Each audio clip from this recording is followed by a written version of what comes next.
Muchas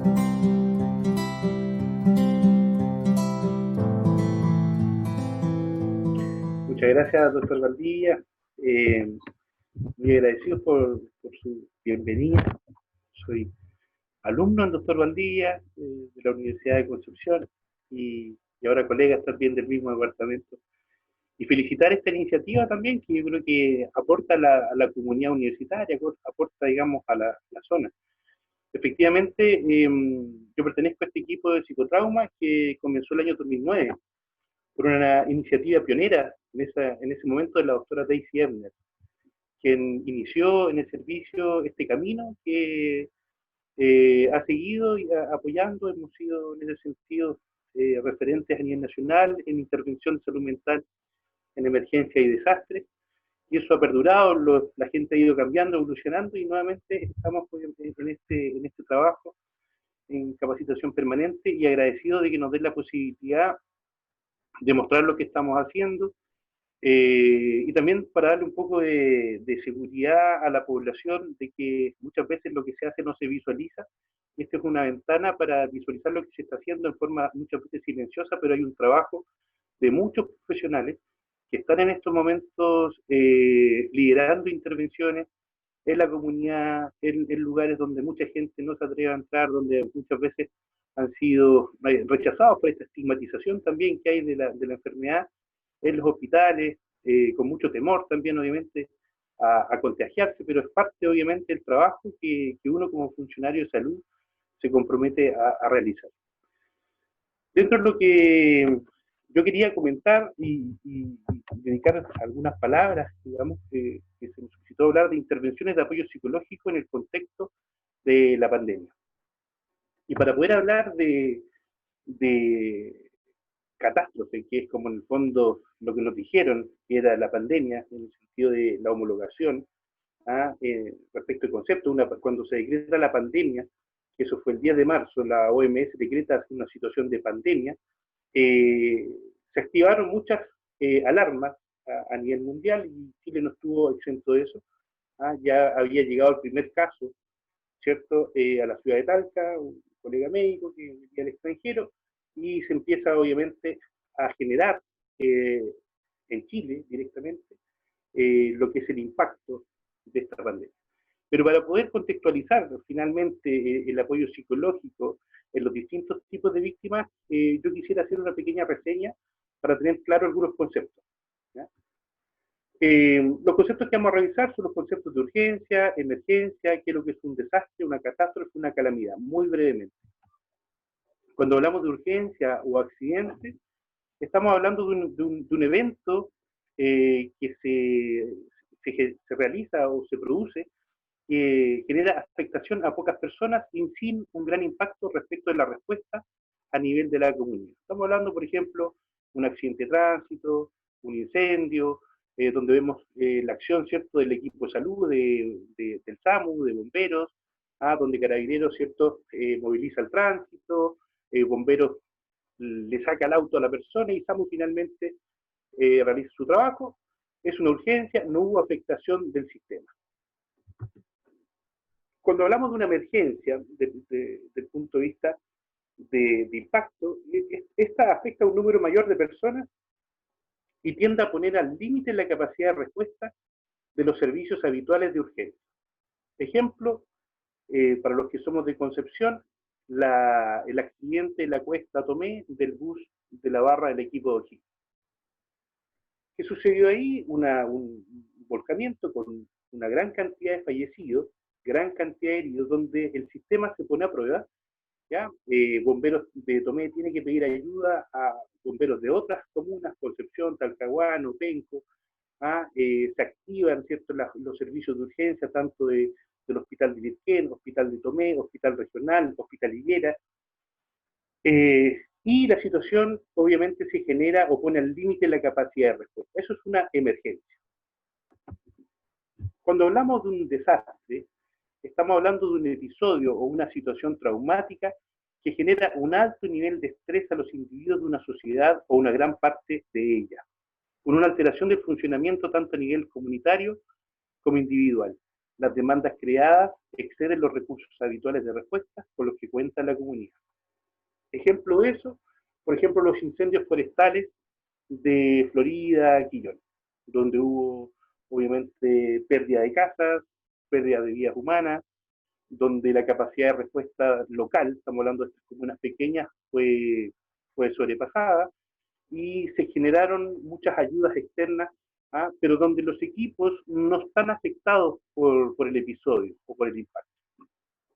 En ese sentido, por ejemplo, si hablamos de la parte de salud, el hospital se mantiene indemne, los funcionarios están indemnes y reciben, obviamente, en esta situación crítica de apremio, reciben esta gran cantidad, ¿cierto?, de heridos o gente que está dañada por esta situación, pero no hay un daño físico ni estructural en nuestros sistemas de apoyo. Cuando hablamos de catástrofe, nos están diciendo que hay una afectación a nivel global de una comunidad, incluidos sus sistemas de respuestas institucionales. Ejemplo de esto, el terremoto. El terremoto se considera una catástrofe en el sentido que, independientemente que sobrepasa las medidas de contención de todo tipo, además los entes que tienen que entregar respuesta también son víctimas de esta catástrofe. En este caso, a todos se nos movió la casa, a todos nos... la urgencia, para los que recuerdan, obviamente en el hospital regional se cayó la urgencia rápidamente se tuvo que trasladar al centro de atención ambulatoria porque había quedado inutilizada. O sea, que los sistemas de respuesta institucionales también se vieron afectados. Entonces, cuando nosotros nos hablan de una situación de catástrofe, nos están hablando que es una situación donde las medidas de contención son sobrepasadas por la necesidad de esta situación, ¿ya? Y donde además los mecanismos que tienen que entregar respuestas también son afectadas, digamos, por el evento. Cuando hablamos de una calamidad, se refiere a un concepto tanto de desastre o de catástrofe, pero que son sostenidas en el tiempo.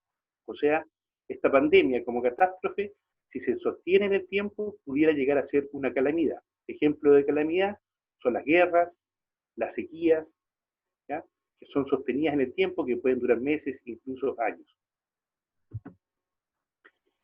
Entonces, cuando hablamos de catástrofe, nos están diciendo que es un evento colectivo donde los medios de contención son sobrepasados por las necesidades existentes. O sea, es colectivo, es poco previsible, es inesperado, las capacidades habituales están sobrepasadas, cuali y cuantitativamente hay una situación de estrés extrema, donde la organización se hace deficiente, donde se supone una destrucción colectiva material y humana, y eso asociada a pérdida de vidas humanas. Para su resolución es necesaria la intervención de medios de auxilio extraordinarios, se decretan ciertas zonas de catástrofe, se reciben ayudas internacionales, por ejemplo, para el terremoto, donde existe desorganización social. Falta el agua potable, faltan víveres, hay una alteración de la comunicación, los canales de comunicación se alteran.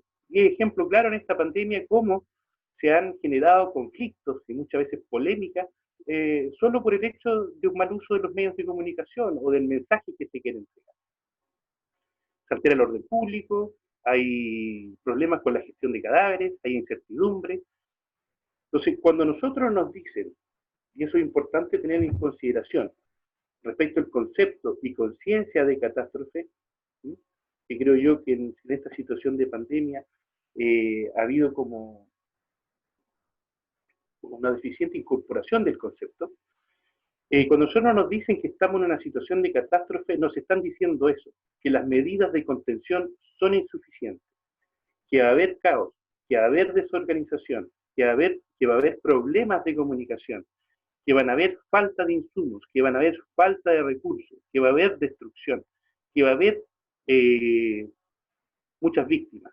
Entonces, a nosotros nos dijeron con mucho tiempo de anticipación que esto era una catástrofe y que el mes de junio, julio, iba a ser el evento donde mayor iba a ser el pic de esta catástrofe. Entonces, los que somos funcionarios de salud debiéramos funcionar en lo que nosotros llamamos el modo catástrofe. Debiéramos aprender a funcionar en esta sintonía. Entonces, cuando estamos funcionando en un modo catástrofe, entendemos que hay demandas que tenemos que realizar, pero probablemente esas demandas se van a cumplir, pero con un tiempo de demora. Y tenemos que aprender a trabajar con los recursos que tenemos disponibles. Entonces, el concepto y conciencia de catástrofe es un tema que claramente da para una revisión posterior. Hay mucha literatura con respecto a la conciencia de catástrofe, con respecto a la conciencia situacional. Y ahí vamos a ir viendo en la medida que vamos avanzando en la presentación cómo esta situación de catástrofe como pandemia es distinta a otras, y por eso también se puede explicar de pronto la falta de conciencia social, donde la gente reclama por qué la gente sigue saliendo a la calle, por qué la gente no hace caso de las cuarentenas o de las medidas preventivas. Las fases de una catástrofe se pueden dividir dependiendo de la clasificación que uno utilice. La que más nosotros ocupamos posee 5 fases. ¿Ya? Una es la preparación, después la advertencia, la fase de impacto, la fase de post-impacto, la recuperación, conjunto a la reconstrucción. La fase de preparación es la fase donde hay un adiestramiento, una capacitación, predicción y modelaje de escenarios, donde se aplican o se confeccionan los planes de contingencia, donde se practican simulacros, se hacen ejercicios situacionales, donde las instituciones públicas y privadas se preparan para situaciones de emergencia, se generan comités de emergencia, donde las instituciones que están ligadas a la emergencia, como las que no están ligadas, generan un plan de reacción. Ahora, este plan de reacción habitualmente es general. Nos preparamos habitualmente para las emergencias más comunes, lo que, por ejemplo, en Chile, lo que es un terremoto, lo que es un tsunami. Si estamos cerca de la zona cordillerana, puede ser una erupción de volcán. Las municipalidades, por ejemplo, se preparan para el invierno, para las inundaciones, hacen limpieza de canales, hacen limpieza, ¿cierto?, de la evacuación de la zona de agua lluvia. Luego viene una fase de advertencia, desde la primera señal de peligro hasta el momento del impacto, donde se pueden anticipar fenómenos, donde obligadamente un sistema de alerta eficaz se hace cargo de esta advertencia. ¿No? Pero hay catástrofes que no nos advierten, hay catástrofes que se presentan sin esta fase de advertencia. ¿Qué catástrofes, por ejemplo, presentan esta fase de advertencia? Las erupciones de volcanes, que si bien es cierto, las erupciones volcánicas son fenómenos muy violentos, le da tiempo a un plan de emergencia, a un plan de contención para una evacuación. Las que no tienen advertencia, pero sí sabemos que pueden ocurrir, son los terremotos. El terremoto llega, obviamente, de improviso, a las horas más sorpresivas, ¿ya? Pero luego de la advertencia viene el periodo de este impacto. Y el periodo de impacto es el evento propiamente tal, que puede durar desde segundos, minutos, días, meses, ¿ya? Nos generan y empiezan a hacer la prueba de todas las fases anteriores, ¿sí? Principalmente las fases preparatorias. ¿Ya? Entonces, cuando tenemos un impacto, como en el caso de una pandemia, la gran característica de esto es el impacto sostenido que ha tenido. O sea, no podemos, en el caso de pandemia, poder delimitar un impacto breve, como en el caso de un terremoto, donde el movimiento telúrico puede durar segundos o minutos, respecto de una pandemia donde el impacto es sostenido en el tiempo, donde no hemos tenido la capacidad de generar un descanso en esta evolución.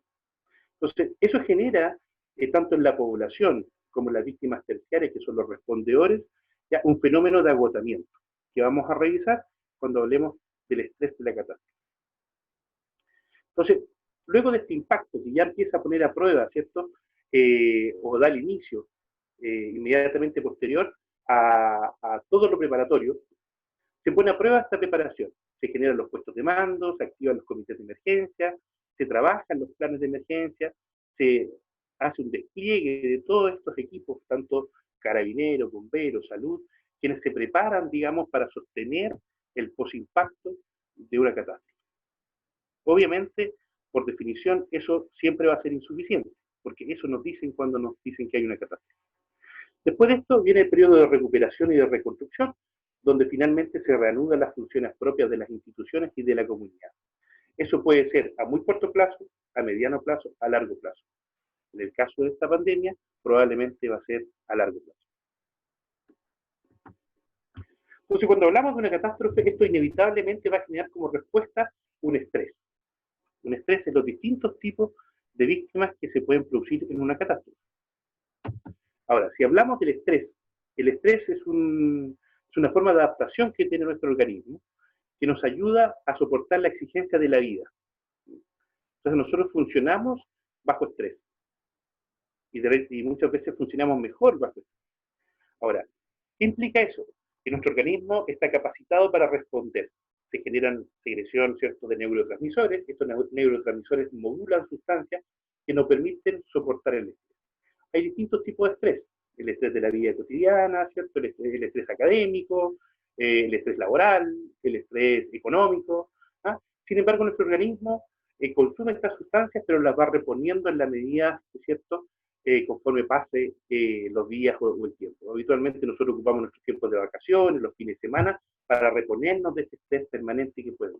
Cuando este estrés es sostenido en el tiempo, se hace crónico, ¿ya? Nuestro organismo empieza a generar, ¿cierto?, a través de una fase de agotamiento, ¿ah?, lo que se denomina el distrés, o sea, el estrés patológico, donde ya nos hacemos disfuncionales, donde ya este estrés genera síntomas que nos producen molestia. Lo que les comentaba, distintos tipos de estrés a la vida moderna, el estrés laboral, el estrés familiar, económico, académico, etc. Respecto a la fisiopatología del estrés, ¿ya?, el estrés cursa por tres fases, donde está primero la fase de alarma, donde el organismo reconoce las señales y se adecua para actuar, donde hay secreción de adrenalina, secreción de cortisol. ¿Ah? En esta primera fase, por ejemplo, uno va caminando en la calle de noche y una par de personas cruzan la calle hacia uno, nuestro organismo empieza a secretar adrenalina y nuestro organismo se prepara para actuar. ¿Ah? Andamos más paranoides en la noche, miramos detrás de los árboles. Si alguien se acerca a pedir fuego, uno rápidamente se prepara para el arranque, para la fuga. ¿Ah? Después viene la fase de resistencia. El organismo repara los daños provocados en este estado de alarma. Es un proceso homeostático donde lo que se consume se va reparando. Pero cuando el estrés es sostenido en el tiempo, cuando el estrés es de alta intensidad, se produce una fase de agotamiento, donde el organismo permanece en alerta permanente, provocando una reducción de sus capacidades. Esto se traduce en lo que se llama el estrés crónico. Se ve dañado el sistema inmunológico, donde se debilita, permitiendo mayor riesgo de infecciones. Lo típico que la persona dice que anda con las defensas bajas, o ando con las defensas bajas. ¿Ya? La persona se resfría más, pueden hacer herpes, se altera también el sistema vascular, ¿ya?, donde trabaja forzado por largo tiempo. Hay presencia de sintomatología asociada a este estrés, como palpitaciones, taquicardia, contracturas musculares, ¿ah?, que donde los órganos que están preparados para soportar o para hacer frente a este peligro se empiezan a activar. Esto se traduce en una activación del eje hipotálamo, hipófisis adrenal, que genera la secreción de cortisol y adrenalina, y que este aumento sostenido o esta activación sostenida va a provocar la fatiga.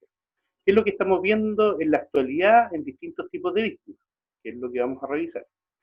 Tenemos acá más como diagrama, como una forma de explicar. El hipotálamo secreta una hormona que es la hormona corticotrófica.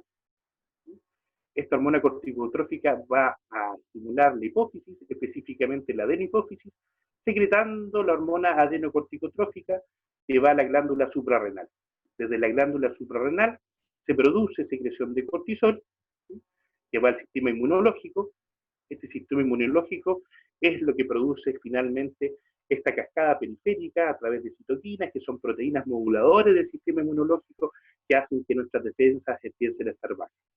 Este mismo cortisol, a través de una retroalimentación, ¿cierto?, vuelve al cerebro y este eje se mantiene activo. Cuando este eje, hipotálamo, hipófisis, adrenal, se mantiene activo, esta secreción de cortisol sostenida en el tiempo es lo que finalmente genera problemas a nivel emocional o psicológico. O sea, alteraciones o mantenimiento de este eje son los que generan los trastornos ansiosos, o están mediados, pueden ayudar a que se produzcan los trastornos por estrés postraumático, el famoso burnout, ¿cierto? Son alteraciones que se producen en este desequilibrio, en este eje. Cuando tenemos un trauma psíquico, porque lo que hablé recién tiene que ver con el estrés de la vida diaria, de la vida moderna, del estrés laboral, ¿cierto? Este fenómeno de agotamiento.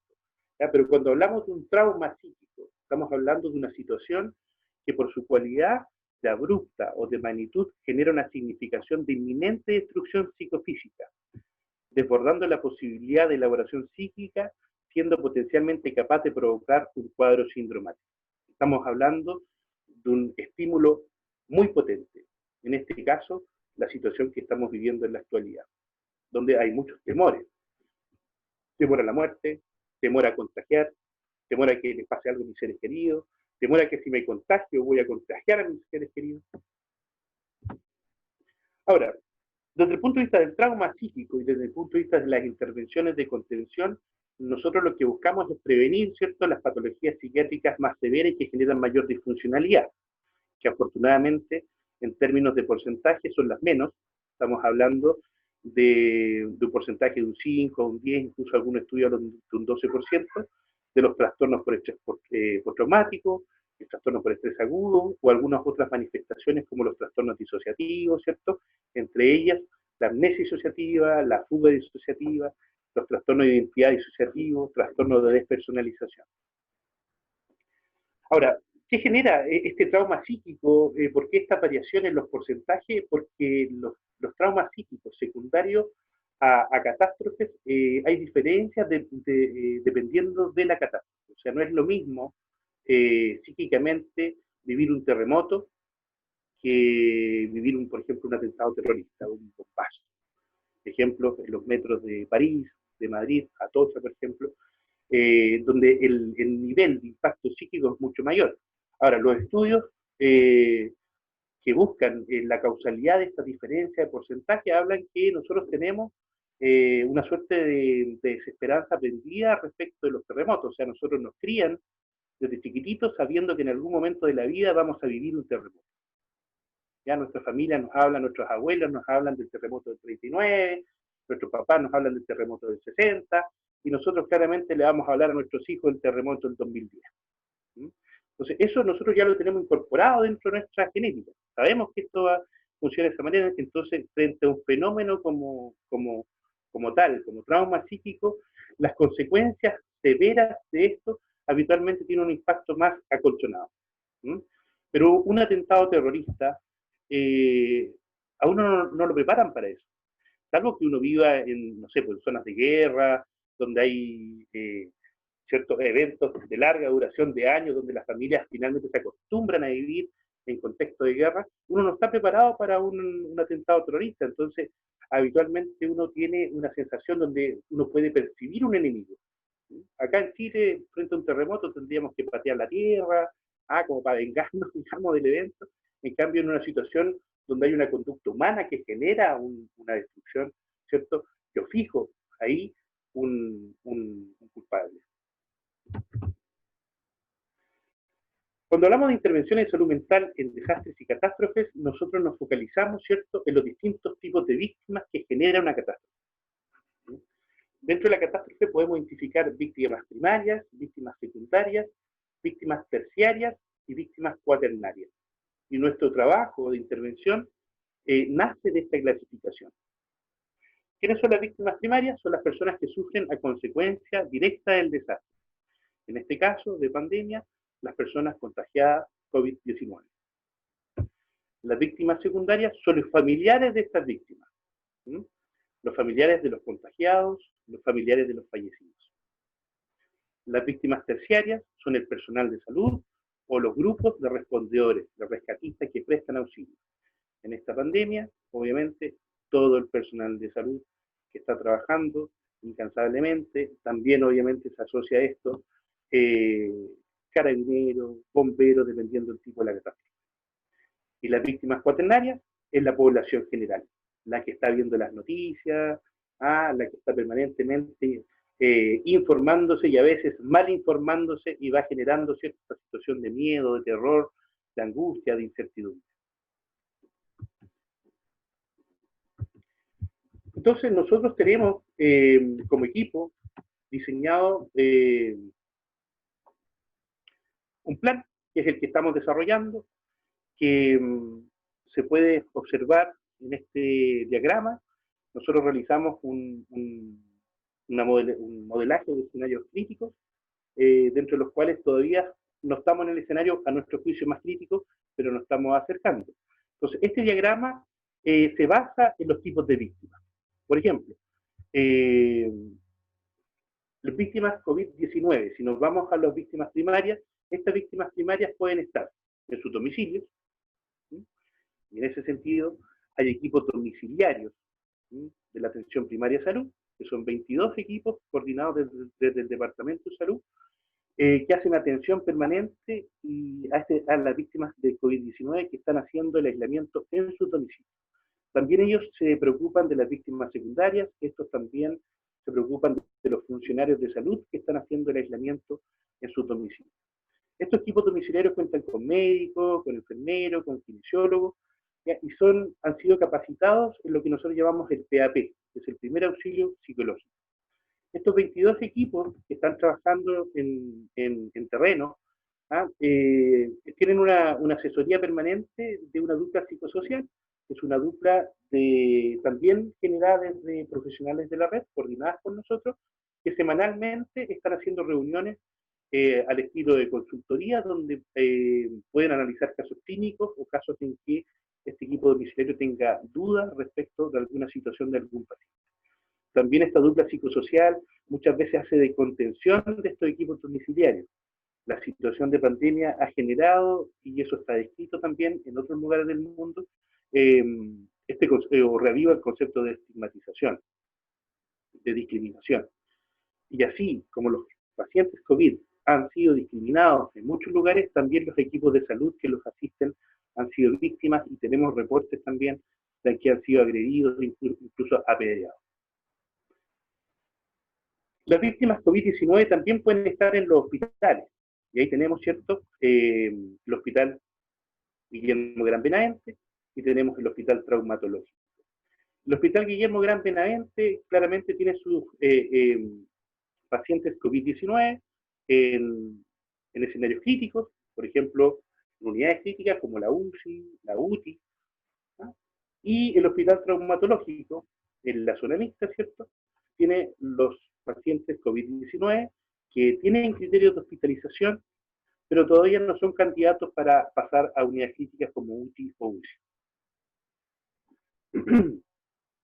Y tenemos, ¿cierto?, la modalidad, que es una modalidad nueva, que se implementó solamente para esta pandemia, que son las residencias sanitarias. En este momento, en Concepción, están funcionando 3 residencias sanitarias que dependen del Servicio de Salud Concepción. Una está ubicada en el ex Hotel Terrano, que tiene una capacidad para 88 personas, o sea, 88 habitaciones. Se habilitó la semana pasada el Hotel El Dorado, que también está en el centro de Concepción, con una capacidad de 90 personas, y hoy día entró en funcionamiento el Hotel El Romano, o el Hotel Romano, que está donde estaba el ex Cine Romano, en esa galería, ¿ya? Entonces, esas son 3 residencias sanitarias que cuentan con un equipo médico, un equipo de enfermería y un equipo de técnicos paramédicos que están al cuidado de estas personas. ¿Quiénes son los candidatos a ingresar a esta residencia? Son personas que tienen o están contagiadas, pero que no pueden hacer un aislamiento efectivo en sus domicilios. Entonces, esto lo pesquisa la Seremi, y la Seremi da, obviamente, la orden de ingreso a estas residencias.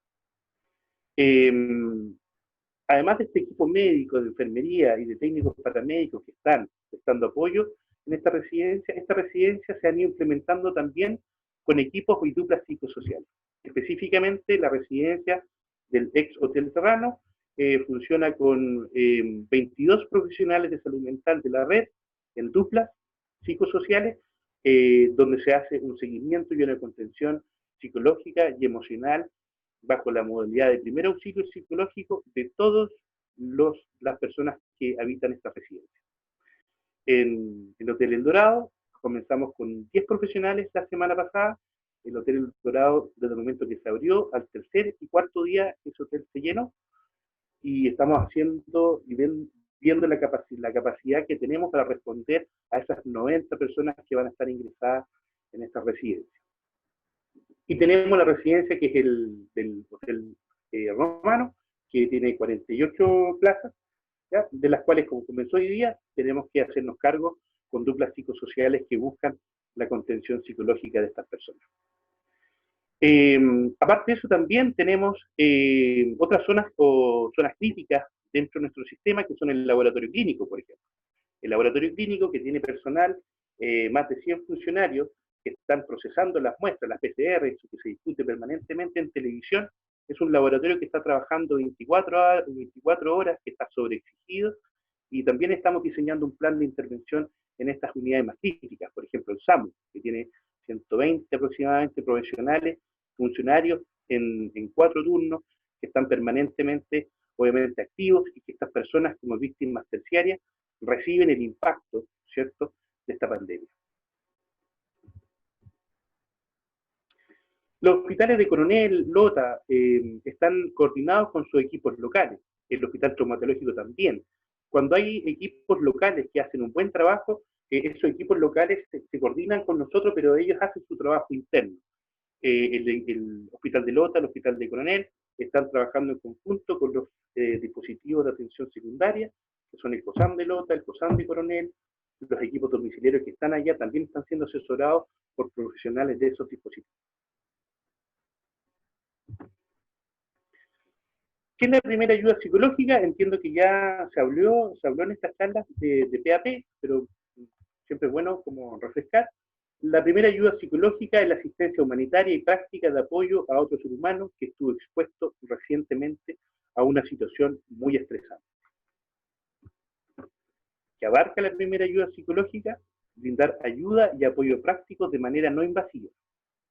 Evaluar las necesidades y preocupaciones de la persona. Ayudar a las personas a atender sus necesidades básicas, como por ejemplo comida y agua. Frente a una catástrofe hay eventos que son esperables, que son situaciones que en todas las catástrofes ocurren. Y como son esperables, es bueno que los organismos de emergencia se hagan cargo de eso en el momento que se producen. Por ejemplo, yo recuerdo que para el evento del terremoto se discutió mucho la salida de los militares a la calle. ¿Sí? Y ahí es donde se genera esta suerte de división desde lo político y lo técnico. ¿Ah? Donde lo técnico decía que los militares tenían que salir a la calle porque los saqueos se iban a producir. Y eso es un evento esperable, o sea, frente a una situación de catástrofe, hay desorden social, ya hay eventos de saqueos. Entonces, pero desde lo político se resistió por todo el estigma que había respecto de la salida, los recuerdos que podía generar la población, ¿cierto? Eso. Pero desde lo técnico era muy claro. Si iba a haber eventos de saqueo, de hecho, así ocurrió, por lo cual la decisión se tomó, pero muchas veces pudiera tomarse antes. En el caso de la pandemia, por ejemplo, los fenómenos de acaparamiento, esos son fenómenos que ocurren cuando nosotros nos dicen que va a haber una catástrofe, sobre todo en catástrofes de impacto sostenido, donde uno tiene un tiempo de advertencia y este impacto se mantiene en el tiempo, se van a dar fenómenos de acaparamiento. La gente se va a ir a llenar a los supermercados, se va a llenar de papel confort, se va a comprar todo el alcohol gel, se va a comprar todo el alcohol, y son fenómenos que se esperan. Entonces, ¿por qué? Y también eso va ligado a la necesidad básica. La persona primero trata de sostenerse básicamente, comida, agua, refugio. ¿Ya? Como equipos de salud, y específicamente salud mental, no podemos esperar que la gente llegue a nuestras consultas, llegue al hospital, llegue a los CEFAM a consultar en esta primera fase.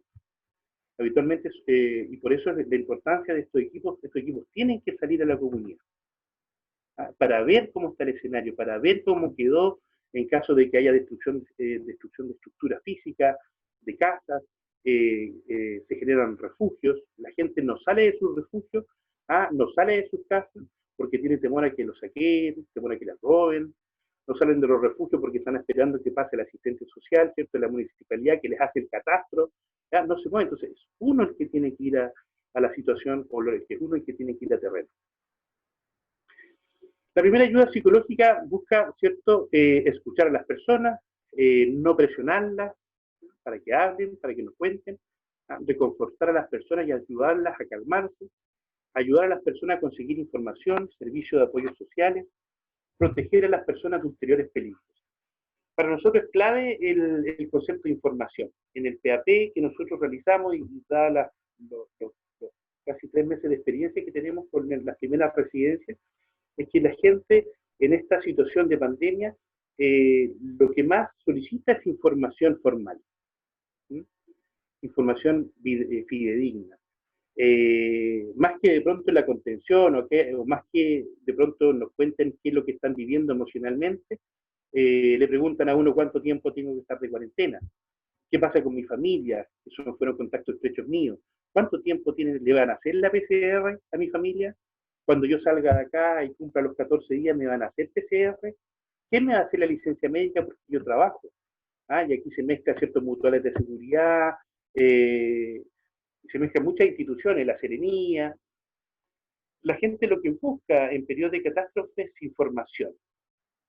Por eso es muy importante que se hagan estos reportes, que se hagan estas mesas de trabajo donde se generen información formal, fidedigna, que la gente no tenga dudas.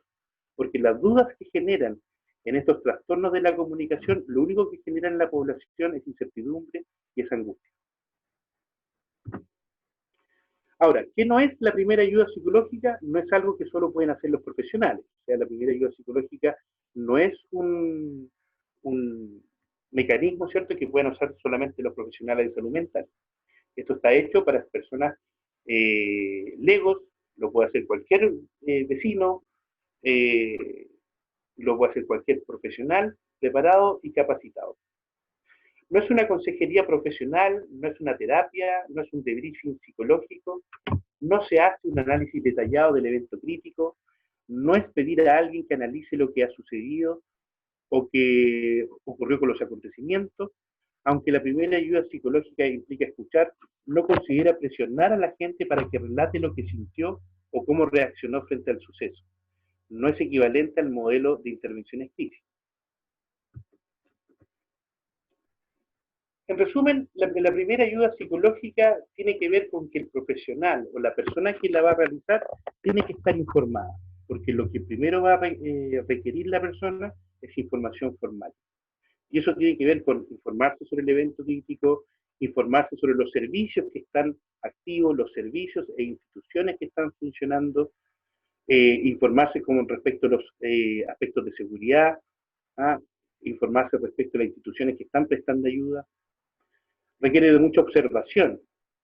La persona que ofrece la primera ayuda psicológica tiene que observar el entorno, si estamos en terreno, antes de acercarse a prestar la primera ayuda psicológica, observar cuando vemos que hay una gran cantidad de población, quiénes son los que más nos evidencian situaciones como de angustia grave o de estrés intenso.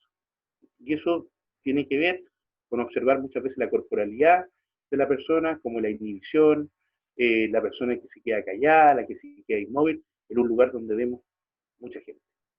Aprender a escuchar. El coaching, por ejemplo, es un modelo muy parecido, donde una persona se siente y solamente escucha. No juzga, no pregunta, no contrapregunta, no hace juicio. Y finalmente lo que hace uno con la información obtenida es fortalecer, ¿cierto?, las habilidades que esta persona tiene para que se reconecte con su entorno, con su comunidad y con la sociedad. Muchas veces la comunidad llega antes que las instituciones. Cuando se quema una casa, cuando la municipalidad llega con la mediagua, ya los niños están instalados en una casa de un vecino, los muebles están en el garaje de otro vecino. O sea, la comunidad muchas veces despierta antes que las instituciones.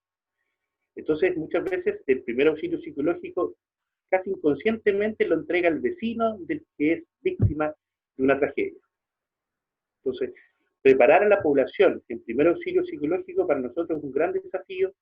Hemos tenido ya reuniones con dirigentes de la comunidad, con participación social, gente del desarrollo social, con dirigentes de juntas vecinales, capacitándolos en primeros auxilios psicológicos, que ellos puedan replicar esto en sus comunidades, porque es básico, obviamente, para entregar y mitigar las consecuencias, ¿cierto?, de un trauma psíquico intenso que puede generarse a raíz de una catástrofe. Ahí aparece la imagen que es de los primeros auxilios psicológicos, que es una guía para trabajadores de campo de la OMS, para Latinoamérica OEPS, que es la que uno puede revisar. Ahí aparecen todos los conceptos básicos respecto de la primera ayuda psicológica. Cuando tenemos un evento como esta gran cantidad de profesionales y de dupla, que en este momento tenemos cerca de 120 profesionales de la red de salud mental y algunos que nos están apoyando, por ejemplo, desde el PRAIS, nos han ido apoyando con duplas psicosociales. En este primer auxilio psicológico ellos también filtran. Y como hablábamos al inicio, que de un 100% de la población hay un porcentaje menor en el que se complica, estas personas que se complican pasan este filtro y ya obviamente son ingresados para un tipo de intervención más específica. En este sentido, ya en dispositivos de tipo secundario como COSAM, o específicamente el Servicio de Psiquiatría que nos apoya en la intervención de funcionarios, por ejemplo, del Hospital Guillermo Gran Benavente, y también con nuestros propios pacientes que se hacen vulnerables en situaciones de catástrofe. ¿Ah? Y eso igual es importante considerarlo en esta visualización, ¿cierto?, que es la población vulnerable. ¿Quiénes son ellos? Los adultos mayores, los inmigrantes, las personas que tienen antecedentes psiquiátricos, que en este momento se descompensan, y es lo que está ocurriendo en el servicio de psiquiatría, ¿cierto?, con personas con antecedentes de patología psiquiátrica, que porque no pueden acceder a sus medicamentos con gran rapidez, o el mismo intensidad de estrés, genera estas descompensaciones. Los niños que muchas veces sufren, ¿cierto? El tema de la violencia intrafamiliar también, que genera muchas veces esta violencia de género, que también es una zona, ¿cierto?, de vulnerabilidad.